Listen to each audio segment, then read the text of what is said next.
Welcome to the second part of Chemistry Chapter 6, Hydrogen. In this part, we are going to start with laboratory preparation of hydrogen. So in the previous part, we got this information that zinc is the most preferred metal for obtaining hydrogen in a laboratory. And we understood the reasons also why. So in this laboratory preparation of hydrogen, we are going to take granulated zinc. Granulated zinc means zinc in very small pieces, like small granules. Dilute hydrochloric acid or dilute sulfuric acid.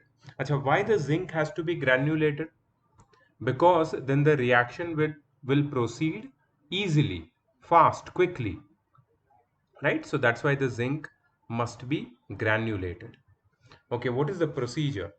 We have to place some pieces of granulated zinc in a flat bottom flask fitted with an airtight cork with two holes.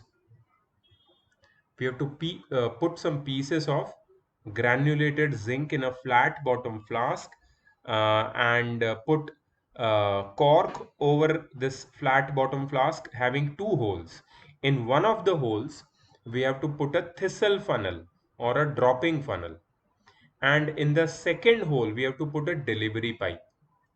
Okay, through one hole pass a thistle funnel with long stem, and through other a long delivery tube.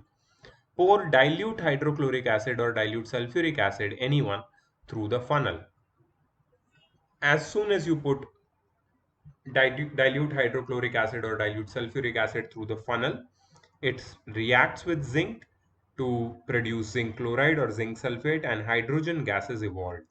Now this hydrogen gas, it quickly goes or passes through. See, now one thing you should note here, that this thistle funnel is lowered down and kept at such a level that its lower end is, you can say, submerged into dilute sulfuric acid or dilute hydrochloric acid. Okay, thistle funnel is lowered down and its lower end is submerged into the acid, and the hydrogen cannot escape out through this thistle funnel because its lower end is submerged into the acid. So hydrogen, whichever hydrogen is evolved over here in this area, will directly pass through the thistle funnel, and it will go into this straw, and it will be collected over here by downward displacement of water, because it is not so much soluble in water. It is not soluble in water. Anyways, we'll talk about that later. Okay, now zinc granules are preferred. I told you why.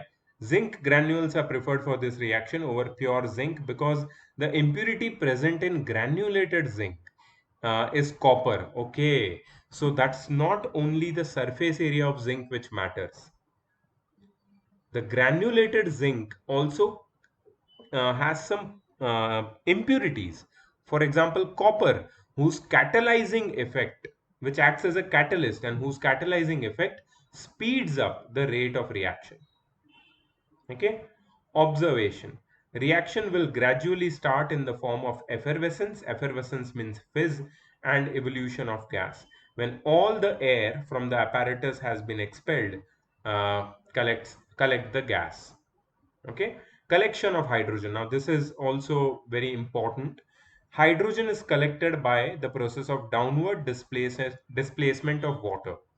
So what happens is, you have this you can say gas cylinder. Okay, or you can say, uh, you call it a measuring cylinder or a gas cylinder, whatever you want to call it. It's a container like this, cylindrical container. You put water into it and you turn it over onto the straw containing water.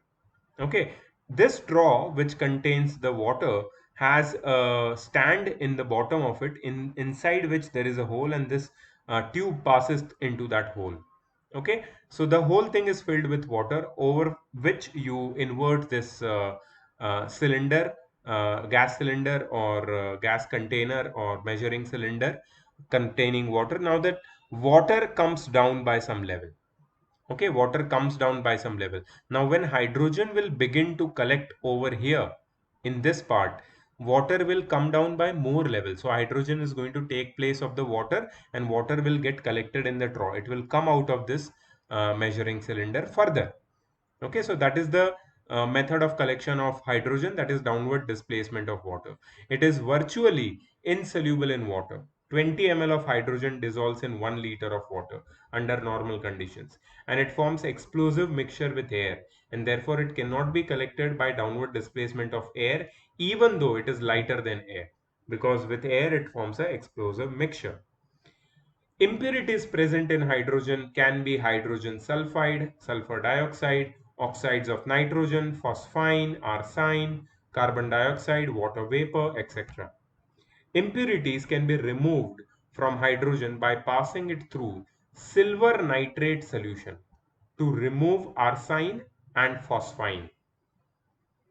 Okay, so first step for removing uh, the impurities of arsine and phosphine is to pass the hydrogen gas through silver nitrate solution. Silver nitrate solution reacts with phosphine and arsine and produces silver arsenic or silver phosphate or phosphide and silver nitrate plus nitric acid.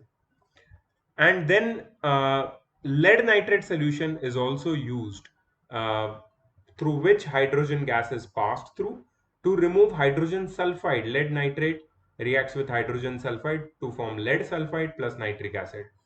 Then this gas, hydrogen gas, is passed through caustic potash solution to remove sulfur dioxide, carbon dioxide, and oxides of nitrogen.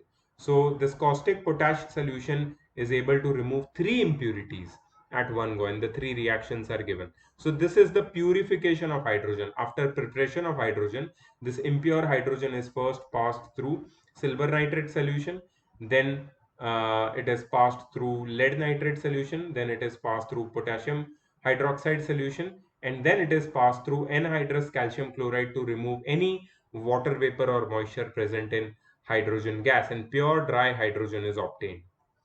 A drying agent used to dry the gas is calcium chloride or caustic potash sticks, or phosphorus pentoxide sticks can also be used to remove water vapor. Thus, the gas is purified and dried and then collected over mercury, because mercury has no reaction with it. Concentrated sulfuric acid is a good drying agent, but it is not used to dry hydrogen as it reacts with hydrogen, so defeating the purpose of obtaining pure hydrogen. Correct? Precautions.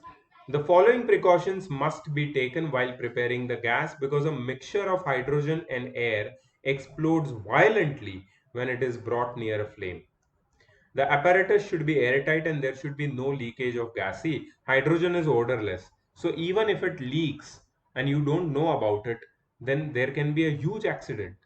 Even a small spark can ignite it. So it is highly inflammable. So the apparatus should be airtight and there should be no leakage of gas. There should be no flame burning near the apparatus. The gas should be collected only after all the air in the apparatus has escaped. This can be ascertained by collecting some amount of gas uh, in a test tube and taking it to flame. If the gas burns quietly, then there is no more air in the flask. The end of the thistle funnel should be dipped under the acid so as to prevent the gas from escaping from the thistle funnel, which I talked about.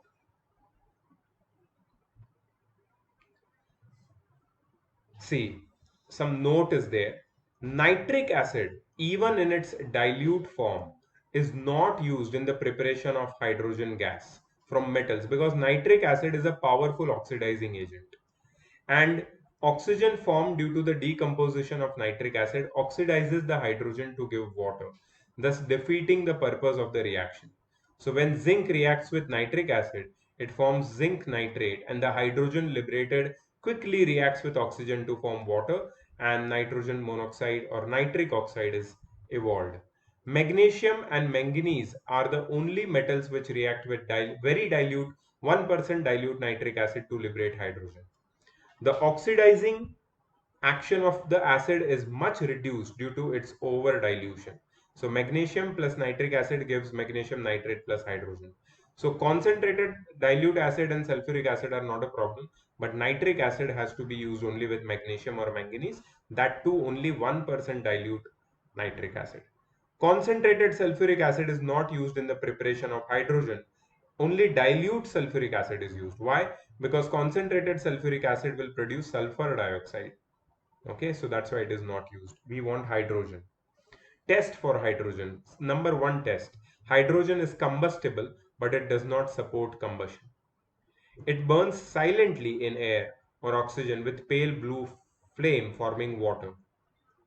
When it is pre-mixed with air or oxygen, it explodes with a pop sound. These are the tests for hydrogen. Manufacture of hydrogen. The first process of manufacture of hydrogen is Bosch process. Remember the steps of Bosch process. They can be asked in exam. Steam is passed over hot coke, that is 99.9% pure carbon, at 1000 degrees Celsius in furnaces for a special design called converters, giving water gas. So hot coke plus steam at 1000 degrees Celsius gives water gas, and a lot of heat is absorbed in this reaction. This is an endothermic reaction. Water gas is then mixed with excess steam and passed over heated ferric oxide, which acts as a catalyst, and chromic oxide, which acts as a promoter.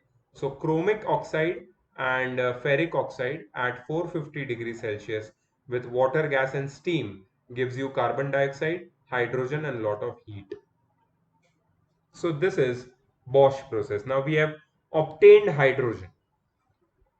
Now, how do we separate hydrogen from carbon dioxide?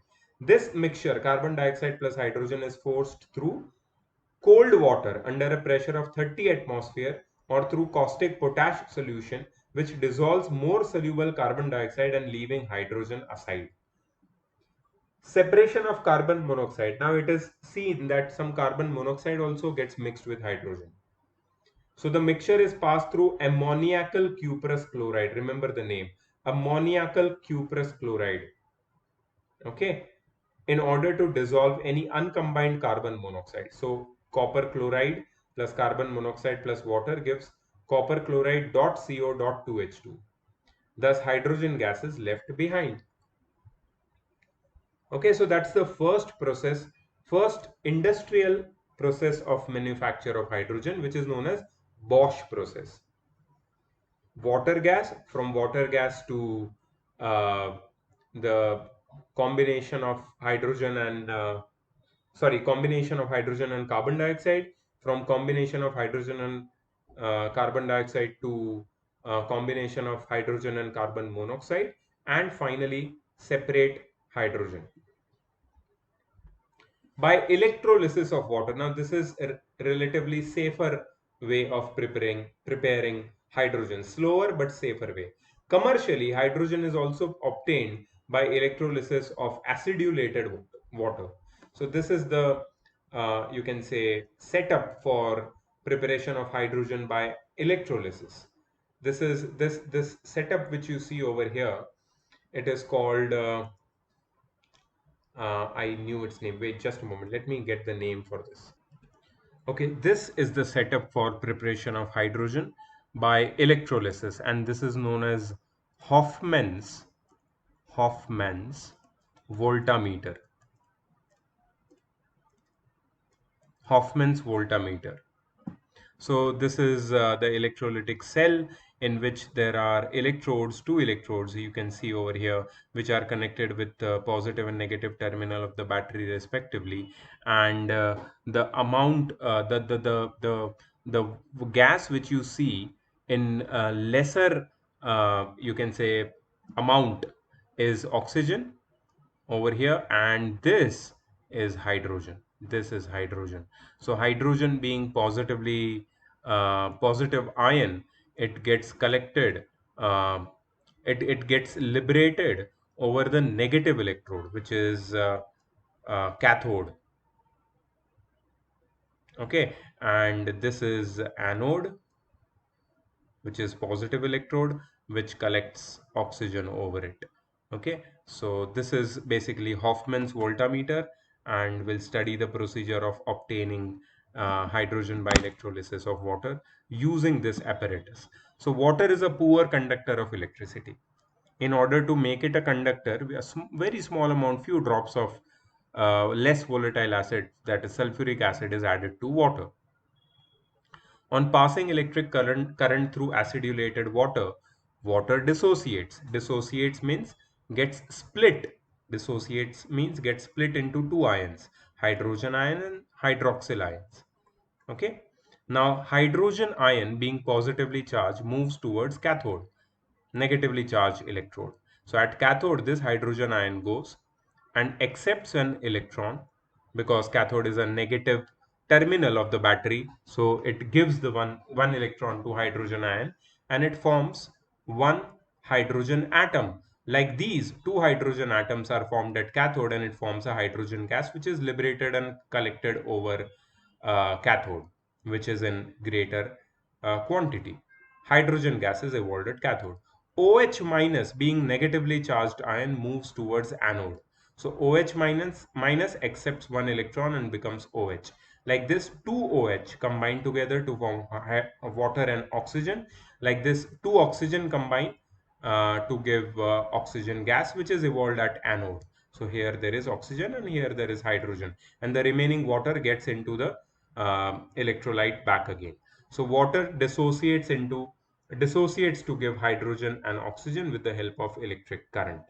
So acidulated water on passage of electric current dissociates into hydrogen and oxygen at cathode and anode respectively.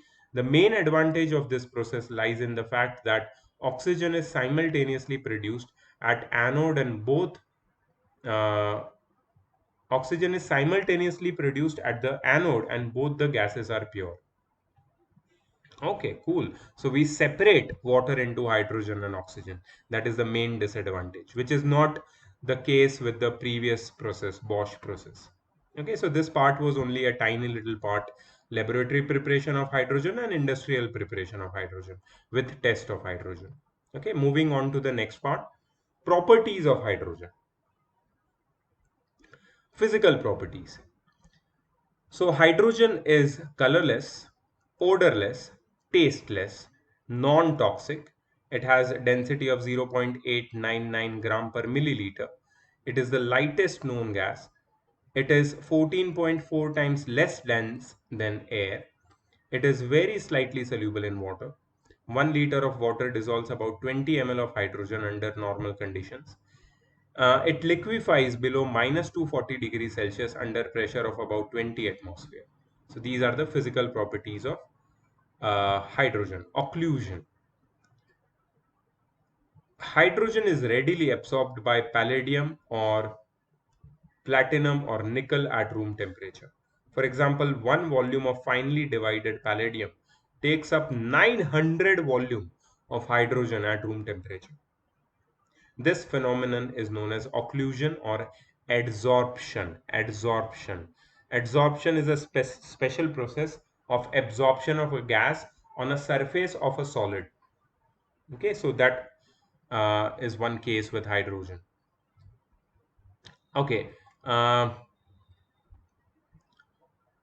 to prove that hydrogen is a very light gas, you can take soap solution in a beaker and allow hydrogen to pass through it. On passing hydrogen gas, the soap bubbles filled with hydrogen fly higher and burst out. This behavior proves that hydrogen is a lighter gas than air. But be very careful while doing this experiment, because if those soap bubbles burst near a flame or a spark, they will catch fire and they will explode. So be very careful.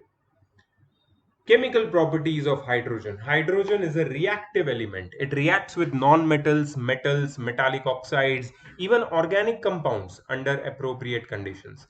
It does not support combustion. It is a combustible substance itself but does not support combustion. So means hydrogen cannot burn by itself. It requires oxygen to burn to support its combustion. Reaction of hydrogen with non-metals. The whole reaction table is given with reactants, equations, and conditions and observations. Number one nonmetal is oxygen from air and hydrogen. They react to form water. Hydrogen burns in the presence of electric spark with a pop sound in oxygen and with pale blue flame forming water. Pure hydrogen burns quietly in air. Chlorine and hydrogen. Chlorine and hydrogen form hydrogen chloride gas. Equal volumes of hydrogen and chlorine react slowly in diffused sunlight but explosively in direct sunlight. This is because spontaneous reaction takes place with release of large amount of energy. That's why it is a exothermic reaction. However, hydrogen continues to burn in chlorine.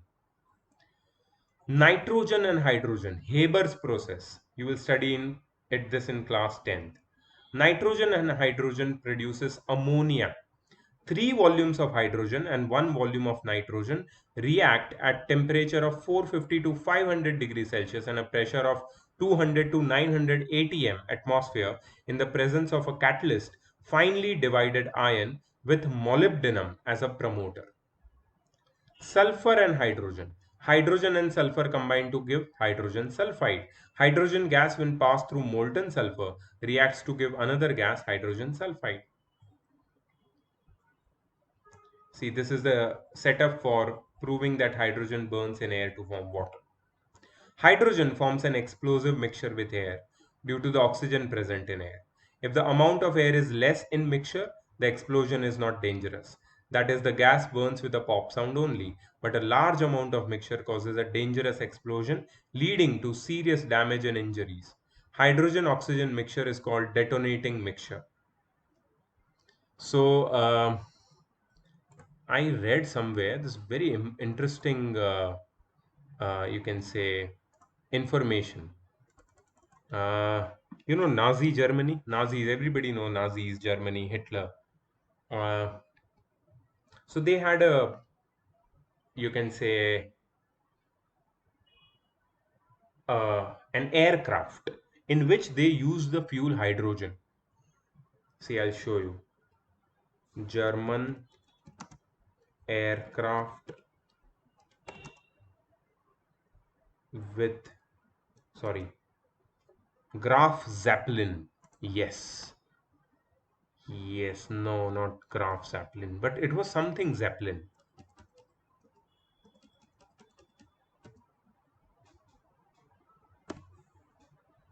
Yes, yes. Do you see this huge balloon shaped thing?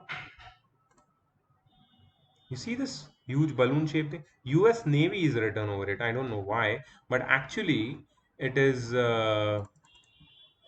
it's a German make, and they use hydrogen as a fuel in it. Just imagine. Let me show you.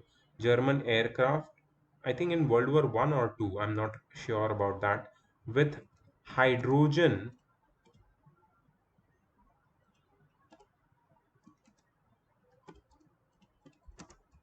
fuel. Mm, no. World War One or World War Two.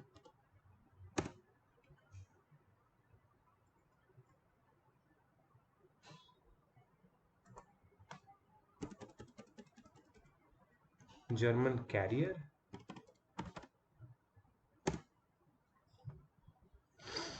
I'm seeing this same photo again and again, and World War One Zeppelin, Zeppelin interior.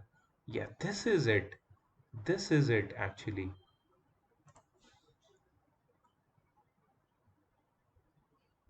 Hansa. Okay, Zeppelin. Okay, let me search Zeppelin because this is the aircraft which I'm talking about. This huge aircraft runs on hydrogen and it exploded over USA badly.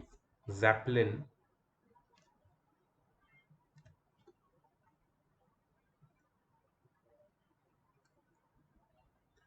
Zeppelin, Zeppelin explosion. Ah, yes. Hindenburg disaster. And this was the explosion. due to some small spark of this aircraft.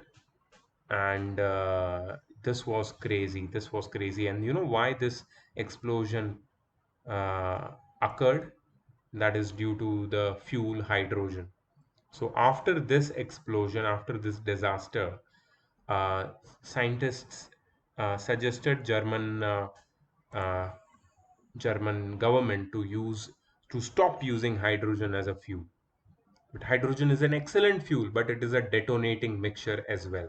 So that's why I gave you that extra piece of information. Anyways, hydrogen reacts with metals to form metallic hydrides like potassium hydride, sodium hydride, calcium hydride, and calcium hydride further reacts with water to form calcium hydroxide and hydrogen.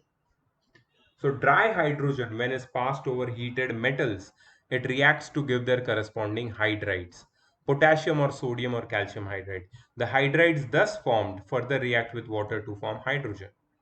Reaction with metallic oxides. Hydrogen is a strong reducing agent, and hydrogen reduces oxides of less active metals. So it removes oxygen strongly from strongly heated metals when passed over them, and itself gets oxidized into water, right? So metallic oxides plus hydrogen, they give metals plus water, right? So there is a reduction happening.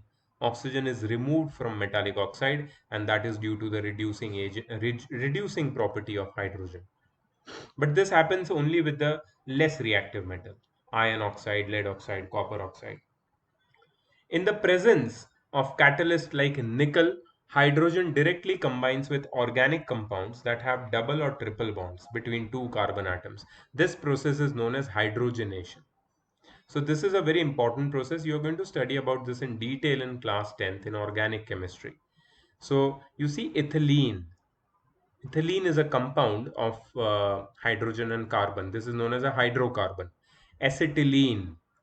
So ethylene and acetylene over here has got double and triple bond between carbon-carbon atoms. Hydrogen gets added to it, and ethylene gets converted into ethane, and acetylene gets converted into ethane. So it breaks this double or triple bond and gets converted into single bond. Hydrogen gets added to it, and this process is known as hydrogenation. Remember, uses of hydrogen. Number one use, fuel. As a fuel, because of its high heat of combustion, hydrogen is used as a fuel in the form of coal gas, water gas, liquid hydrogen, which is non-polluting and easy way to store. Oxyhydrogen torch. A mixture of hydrogen and oxygen is burnt in a specially designed apparatus called an oxyhydrogen torch to produce temperatures touching 2500 degrees Celsius. The flame is used for cutting and welding metals, for melting platinum and quartz, and for fusing alumina to produce synthetic rubies and sapphires that are used as jewels and in watches. Atomic hydrogen torch creates high temperature of 2800 degrees Celsius, which is used for welding alloys containing metals like tungsten, manganese, and chromium. In self-lighting gas jets and automatic lighters, hydrogen gas is used. For manufacturing of ammonia, Haber's process, hydrochloric acid methyl alcohol is used. So carbon monoxide plus hydrogen gives methyl alcohol. For hydrogenation of vegetable oil, hydrogen is used in preparation of solid vanaspati ghee from liquid vegetables like fats like groundnut oil, coconut oil, etc. This process is called catalytic hydrogenation of oils because it takes place in the presence of finely divided nickel or platinum or palladium acting as a catalyst. This process occurs at high pressure and temperature of about 200 degrees Celsius. So, uh, I don't know how many of you have heard the word Vanaspati ghee. Vanaspati ghee. Uh, Let me show you a photo you might recognize. Vanaspati ghee. So this is Vanaspati ghee. So actually, ghee is a milk product. Ghee is derived from milk, from the fats of milk, from the malai, that cream of milk. Yeah, from that ghee is made. So many of your parents or mothers or grandparents, they make ghee at home itself, homemade ghee. But that ghee is really expensive. And if you buy pure ghee from market, Amul ghee or whichever ghee, pure desi, Shuddh ghee, that is an expensive product. So what is ghee? Ghee is a saturated fat, solid saturated fat.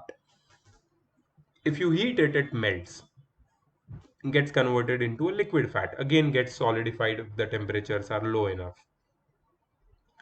So ghee is required by our body in certain amounts because it is very healthy for our body, very healthy. But being very expensive, not many people can afford ghee. So they use this dalda ghee, this vegetable ghee, vanaspati ghee.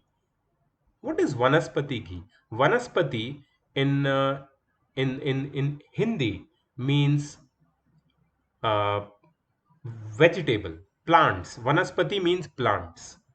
So this ghee is made from plants. Actually, this ghee is made from plant oils like palm, PALM oil.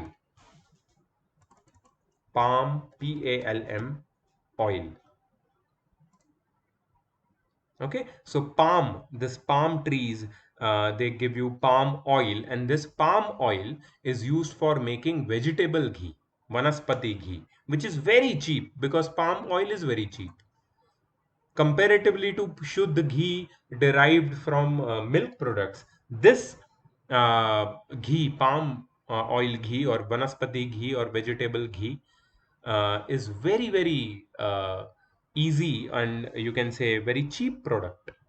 And just it's looks just like ghee. I just showed you the photograph. Looks just like ghee. Yeah, smells a little funny, does not smell like ghee. Pure ghee smells fantastic. This ghee is duplicate ghee. This is not pure ghee. And this is not healthy for our body also. But still, because people don't have so much money to buy ghee, they will buy vanaspati ghee, vegetable ghee.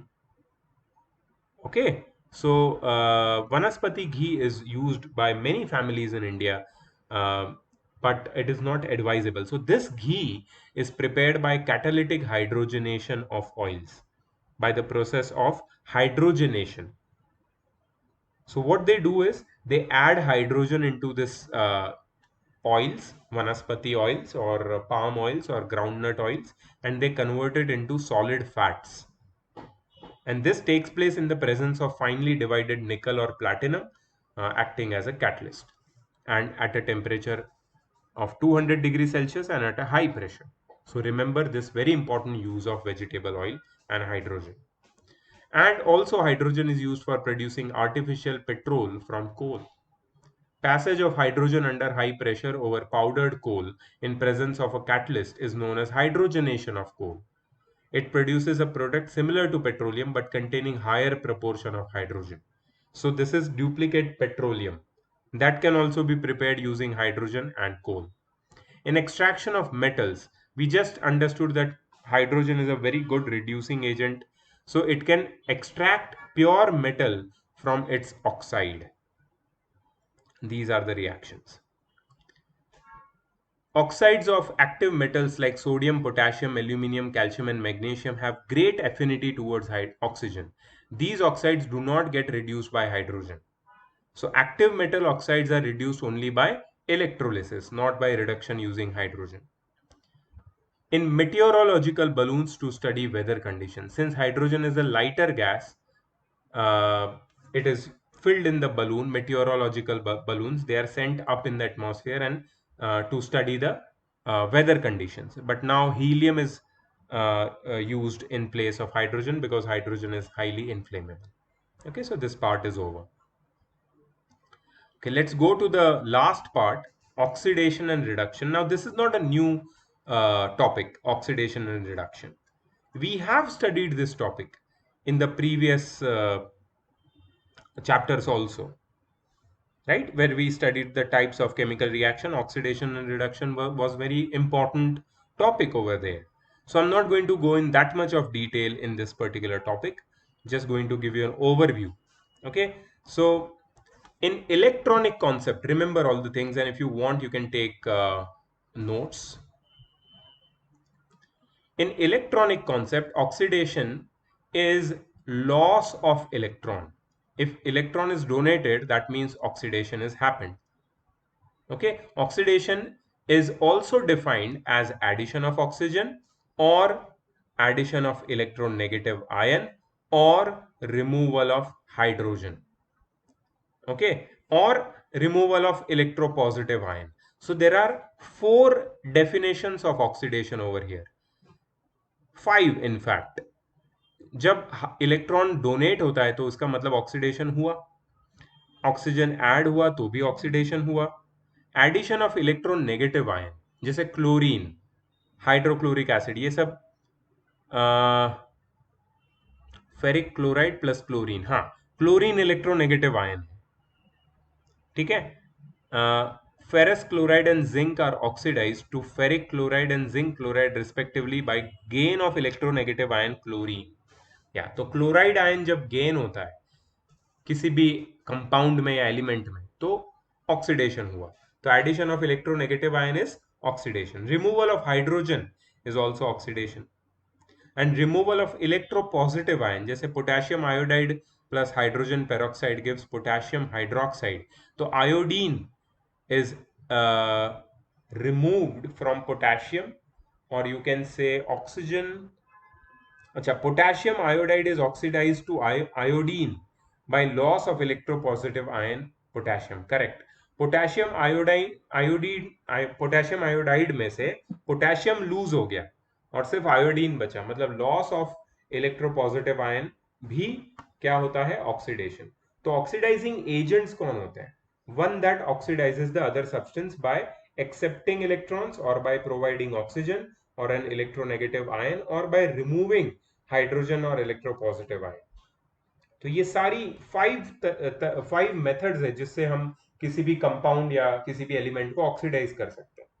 So in the above examples given in oxidation, oxygen in the first case, chlorine in the second case, right? Chlorine in the second case, hydrochloric acid in this third case, then chlorine again in the fourth case, and you can say hydrogen peroxide in the fourth case or fifth case.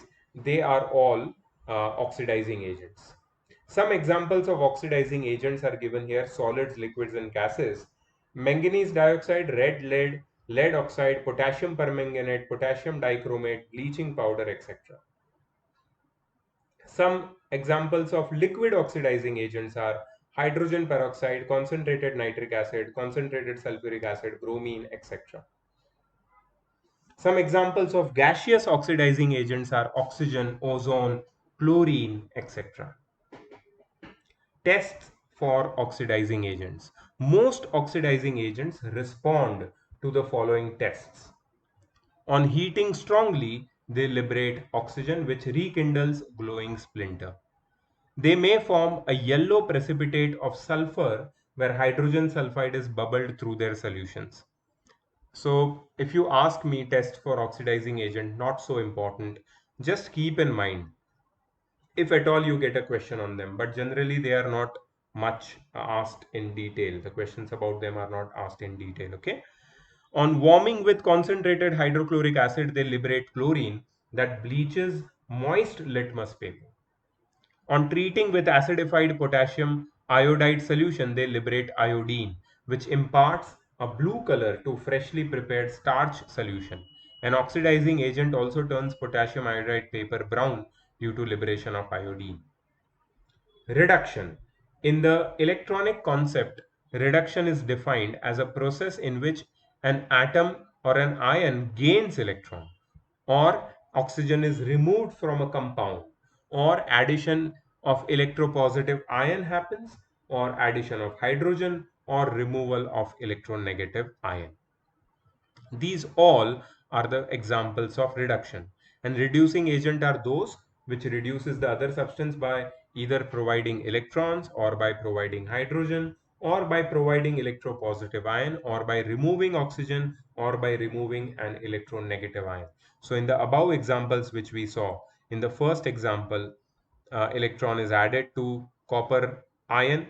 Who is adding? We don't know. So we don't know who is oxidizing agent. In this example, removal of oxygen is done by hydrogen and carbon. So they are reducing agents. Addition of electropositive ions. Okay, so they are saying that hydrogen sulfide is the oxidizing, sorry, reducing agent. Hydrogen sulfide is over here. Here they have not given which is the reducing agent.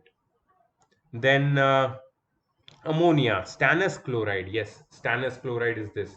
That is the reducing agent because it provides electropositive ion. स्टेन नहीं स्टेन बोल रहा हूँ मैं stand नहीं stannous का मतलब होता है tin. So in the above examples, reducing agents are hydrogen sulfide, ammonia, stannous chloride, hydrogen and carbon. And some more examples of reducing agents are in solid, carbon, metals like zinc, aluminium, copper and potassium, stannous chloride and glucose. Liquids में hydrogen peroxide, hydrogen iodide, hydrogen bromide, and gases में hydrogen sulfide and carbon monoxide. Tests for reducing agents. They give out brown fumes of nitrogen dioxide when warmed with nitric acid. They change black copper oxide on heating to red copper metal. They decolorize pink color of dilute potassium permanganate solution. They change color of acidified potassium dichromate from orange to green. They change light yellow color of iron salts in solution to a light green color due to the formation of iron 2 salts. So these were, you can say, some detailed information about oxidation and reduction. Now there are some redox reaction also given over here. Redox reaction is where oxidation and reduction occur simultaneously. So electrons are lost and gained simultaneously. Electropositive elements are lost and gained simultaneously. Oxygen and hydrogen are lost or gained, removed or added simultaneously. Hence, all the oxidation and reduction reactions are kinds of redox reactions. So example of redox reaction we have already studied in the previous section, but still for you over here, again, this is explained. Copper oxide is reduced to copper. Hydrogen is oxidized to water. So copper oxide is oxidizing agent and hydrogen is reducing agent. Okay, so the differences between oxidation and reduction are listed over here in this table. The chapter is over. I'm going to send you this PDF uh, on your WhatsApp on the group WhatsApp, and I want you to just complete the exercise very quickly. I don't think there is much time required. You can easily prepare by finishing this exercise today itself. Okay, so I'll see you in the next video. Bye bye.